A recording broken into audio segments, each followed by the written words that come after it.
Hello friends, welcome back to Movies and Melodies. It's February, we're creeping up on Valentine's Day, and I thought, what better than an episode on that absolute goddess of beauty, charm and talent, Madhubala.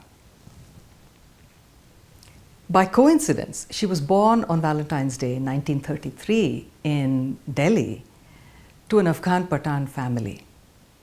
Her father, Ataullah Khan, worked in Peshawar originally in the Imperial Tobacco Company. Then he moved to Delhi, continued to work in the same company as a driver. A Najumi, or a fortune teller, had predicted that Madhubala would be very, very successful right at her birth. They had a lot of difficulties in their early life. Ataullah Khan was a very hot-headed man and rather impulsive.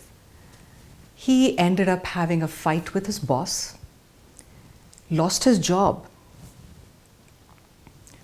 He had originally 11 children, out of which only 6 survived. His wife, Begum Aisha, she was a very simple illiterate woman who basically was devoted to her family. He realized that he needed to do something dramatic to, boost the fortunes of his family, so to speak. They moved to Bombay. He was hoping he would, make a better life there. Unfortunately, there too, there were a lot of issues. They lived in a small room very close to the Bombay docks. And there was a Bombay dock explosion which rendered them homeless for a while. A friend helped by taking them in for a few months. All kinds of issues were happening. He was unable to find a job. Then he realized that of all his daughters, his third daughter, Mumtaz Begum, she was the one who was probably the prettiest, the brightest, and the one who was most interested in acting and music and that sort of thing. So he decided he would make the rounds of all the studios in Mumbai.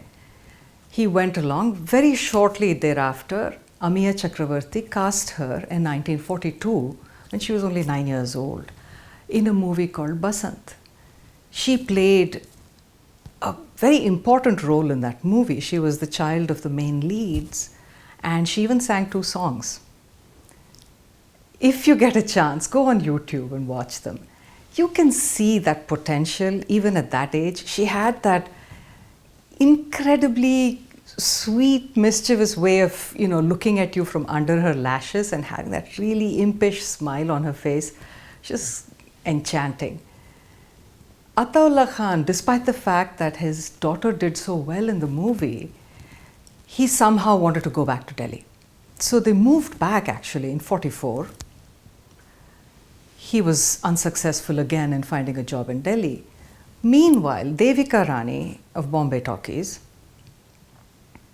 decided she wanted to make a movie, Jwar Bahata, and she wanted baby Mumtaz to act in it. So she sent Amiya Chakravarti to Delhi and requested Khan Saab to move back. Even though the role ultimately didn't materialize, it prompted Khan Saab to permanently move to Bombay. She continued to act as a child artist for several years and I think probably about 6-7 movies, something like that. And finally, Kedar Sharma, who had already directed her as a child artist, decided to make Neel Kamal. Originally it was his wife, Kamala Rani, who was supposed to act in it, but she passed away very suddenly, after which he decided that Madhubala and Raj Kapoor would both make their debut with this movie. They did, and the movie was not a great success, but both the hero and the heroine were recognized. And people were like, now this girl has potential. She was only 14 when she debuted. It was in 1947. She started getting a lot of film offers as the lead. And Devika Rani advised her to change her name from Mumtaz Begum to Madhubala. It suited her. And what ended up happening, when I look back at her early years, her father was managing her career. He accepted pretty much every offer that came by because he wanted to bolster up the fortunes of his house. Can't blame him in a way. But this ended up making her one of the busiest and probably one of the most overworked actresses of her time. She acted with basically all the top heroes of her time.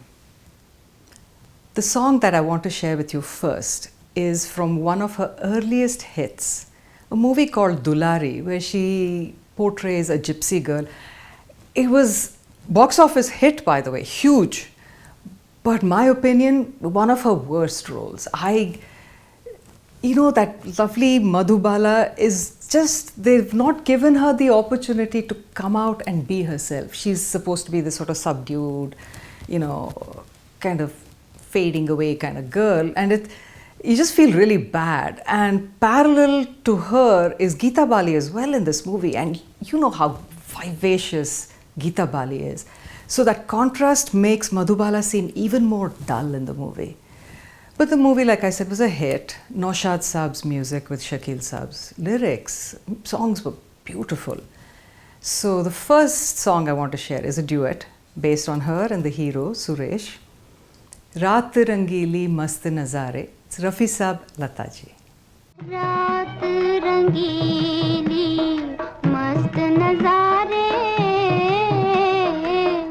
गीत सुनाए चांद सितारे रात रंगीली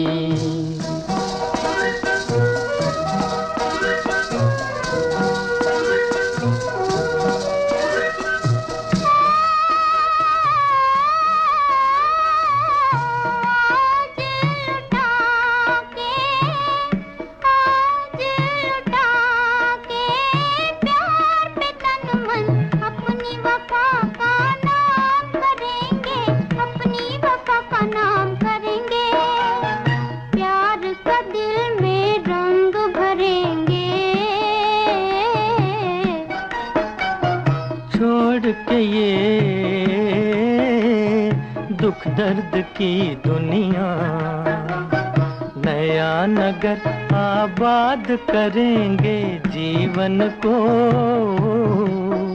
आजाद करेंगे हम तुम दोनों प्यार के मारे हम तुम दोनों प्यार के मारे मस्त नजारे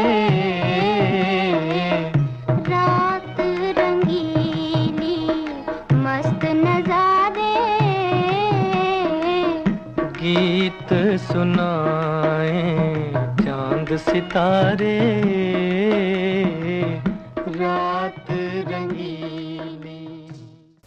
Madhubala's other hit, again in the same year as Dulari, was Mahal with Ashok Kumar, a Kamal Amrohi movie. It was an absolutely unprecedented hit, and this established Madhubala as a superstar. And like I mentioned, she acted in a lot of movies. She also acted with a lot of heroes, one of them being Dilip Kumar. He, of course, went on to become the love of her life. He brought a lot of love, excitement, happiness, but in the end, ultimately, upheaval and heartbreak. They acted in only 4 movies together, and they were all not hits, by the way. Tarana was, Mughal-e-Azam was, but the other 2 not so much.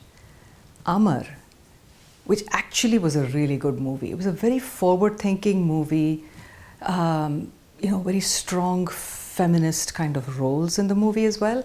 Dilip Kumar in a kind of role with negative shades in it. Everybody's acted very well. Nimmi is the other parallel lead in this. They've all put in stellar performances, and yet the movie bombed at the box office. I have no idea why. Music, of course, outstanding. Was a big hit as well. Again, Naushad Saab, Shakil Saab together. So there's this song, it's a solo, picturized on Madhubala, and she's, this young lady who has been educated abroad. So appropriately, she is wearing jodhpurs and a shirt and stuff. And yet, sort of the Bharatiya Nari type thing, she has a little bindi on. Very cute. And she's enchanting as always. Lataji has sung it. Tere sadke balam. तेरे सदके बलम न करे कोई गम ये समाए जहाँ फिर कहाँ हो तेरे सदके बलम न करे कोई गम ये समाए जहाँ फिर कहाँ ये समाए जहाँ फिर कहाँ तेरे सदके बलम न करे कोई गम ये समाए जहाँ फिर कहाँ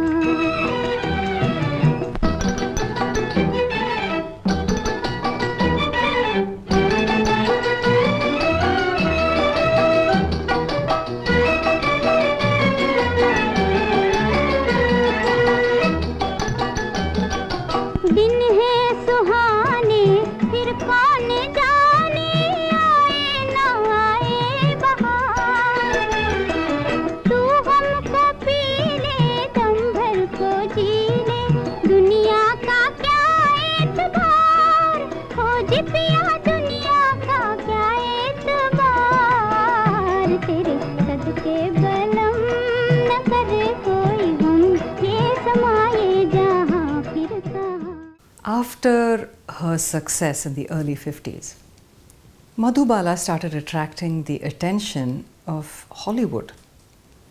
There was an article that came out in the US about her, and it was titled, "The Most Popular Star in the World, and She's Not in Beverly Hills." Frank Capra, the very famous Academy Award winning director, he visited Bombay to attend the International Film Festival of India, and he came and met Madhubala at the time, and he was so impressed by her that he offered her a movie in Hollywood. Ataullah Khan Saab was very much against all of this and did not allow her to go. She acted with Ashok Kumar, Bharat Bhushan, Pradeep Kumar, Kishore Kumar, Devanand, you name it, she acted with them. 1958 was a year which had a lot of hits for her, like Howrah Bridge, Phagun, Chalti Ka Naam Gaadi, Kala Pani. All of these were super hit movies. The one thing I feel that people don't quite acknowledge, or maybe not even realize, because they're so overwhelmed by her physical appearance. I mean, this woman was stunning, to say the least. And it's not because she was classically beautiful, I mean, not like perfect features or anything, yet that whole package with that inner, incredible soul was very overwhelming. People were, I think, dazed when they first saw her, and they didn't realize the talent that lay behind that facade. She was very talented, she was very versatile. You know, you've seen her in these sad, weepy roles, and then you see her in light, frothy rom-coms like Mr. and Mrs. 55. Oh my God, with Guru Dutt. She is absolutely sterling in that. And just like that, I find her role in Kala Pani equally entrancing. She plays a reporter who's helping this young man find out the truth behind a murder that occurred when he's a young boy, where his father ends up getting accused and convicted. And so his father is serving the sentence for this murder. But he knows that it's not his father who's committed the murder, so he's trying to, exonerate him. And she's helping him along. So this, and then of course they fall in love. We all know that.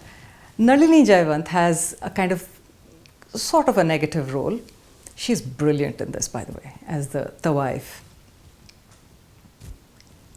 This song, it's a duet, picturized on the lead pair, of course. Devanand is very charming in this. And S.D. Burman's music with Majroo Sultanpuri's lyrics, Asha ji, Rafi Saab singing. Oh my goodness, you have to see this song just for her. The beginning of the song, she picks up this little pebble and she throws it at Dev Saab, hits him, and then when he looks around angrily, she does this whole, oh, I'm so sorry kind of a thing where you know she's really not sorry at all, and starts singing, Acha ji main hari, chalo maan jao na. अच्छा जी मैं हारी चलो मान जाओ ना देखी सबकी यारी मेरा दिल जलाओ ना अच्छा जी मैं हारी चलो मान जाओ ना देखी सबकी यारी मेरा दिल जलाओ ना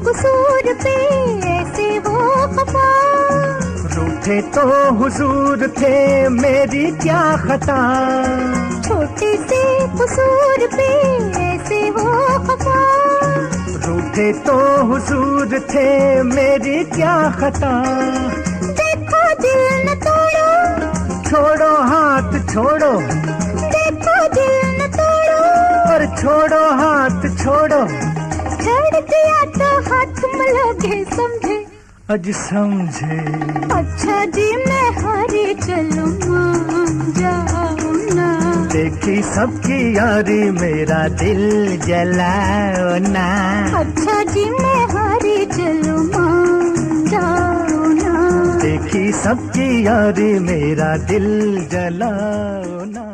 Like I said, 58 was a watershed year for her. Howrah Bridge was another movie. A murder mystery again. Ashok Kumar comes from Singapore to Kolkata to find out who murdered his brother. He's on the ship and he meets Ken Singh, the oh so suave villain, and Madhubala, who plays Edna, who is sort of a singer-dancer who works at a club owned by Ken Singh. And this song, she sings it. It's iconic, all of you know it. Asha ji, of course, has surpassed herself singing this. O.P. Nair's music, again Majrooh Sultanpuri, Qamar Jalalabadi's lyrics. Hasrat Jaipuri has written some of the other songs, but this song for me and the previous one, these two, I think, captured Madhubala's essence in the picturization.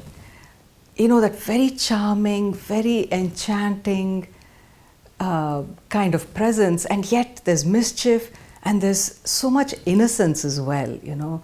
In this song, she's trying to be seductive, and she is very seductive, and yet behind that, you see that incredible innocence of her soul.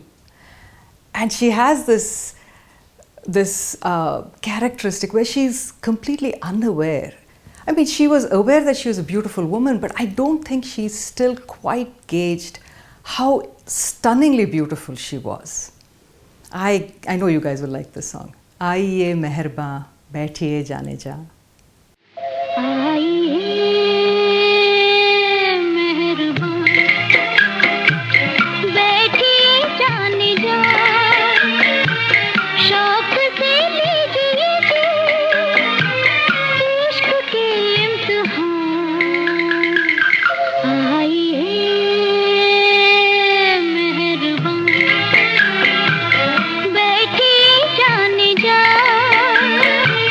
शौक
relationship with Dilip Kumar lasted 9 years.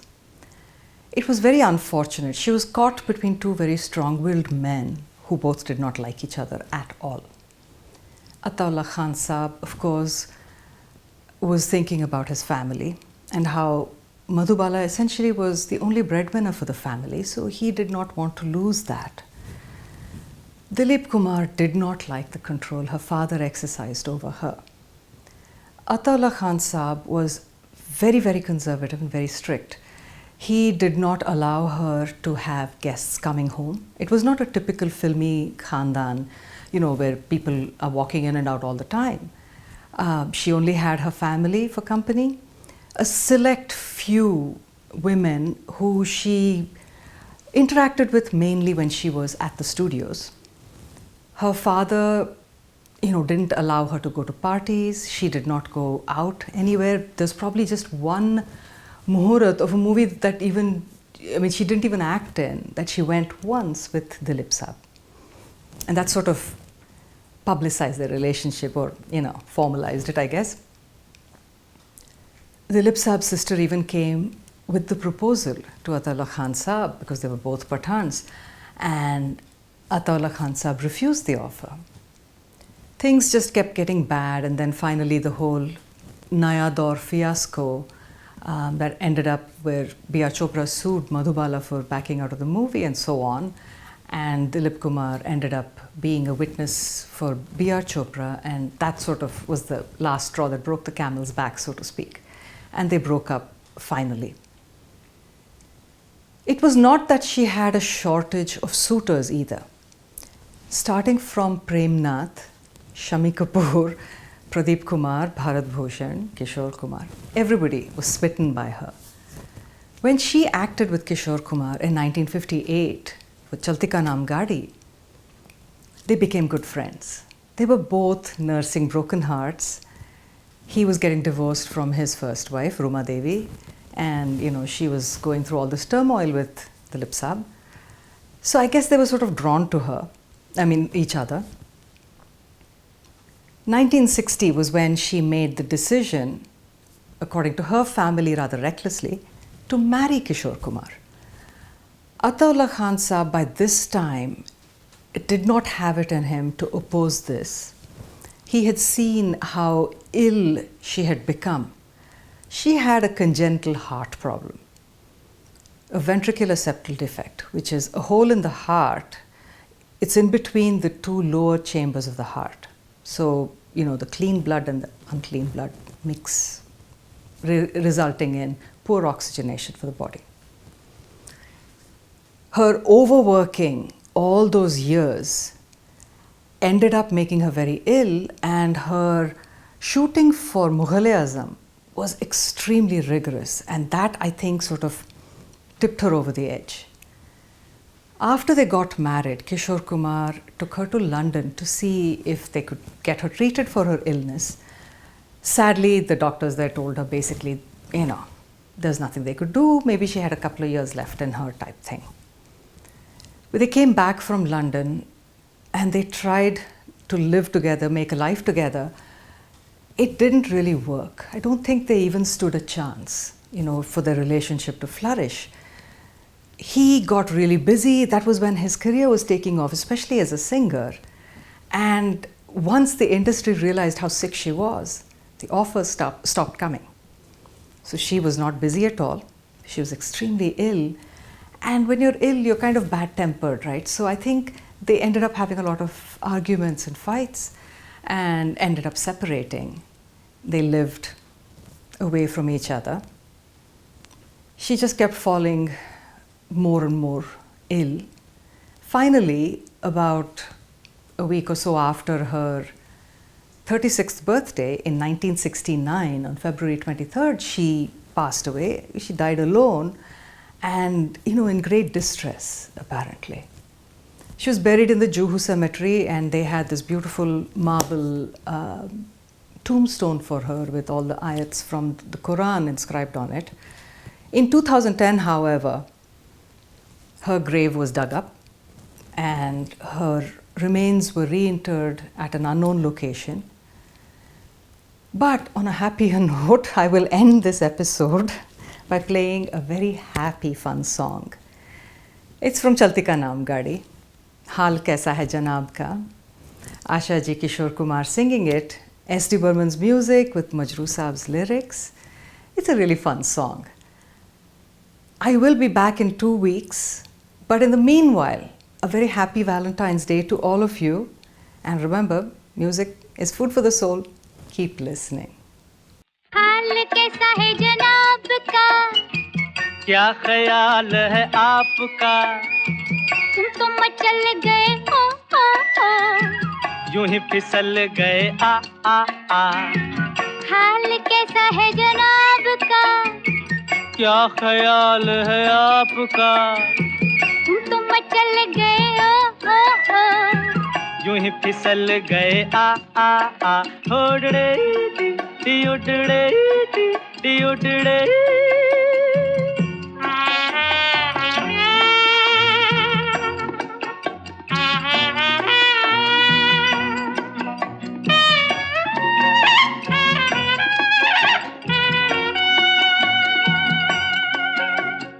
बहकी बहकी चले है पवन जो उड़े है तेरा आंचल, छोड़ो छोड़ो देखो देखो गोरे गोरे काले काले बादल, बहकी बहकी चले है पवन जो उड़े है तेरा आंचल, छोड़ो छोड़ो देखो देखो गोरे गोरे काले काले बादल, कभी कुछ कहती है कभी कुछ कहती है, जरा नजर को संभालना, हाल कैसा है जनाब का, है क्या ख्याल है आपका, है तुम तो मचल गए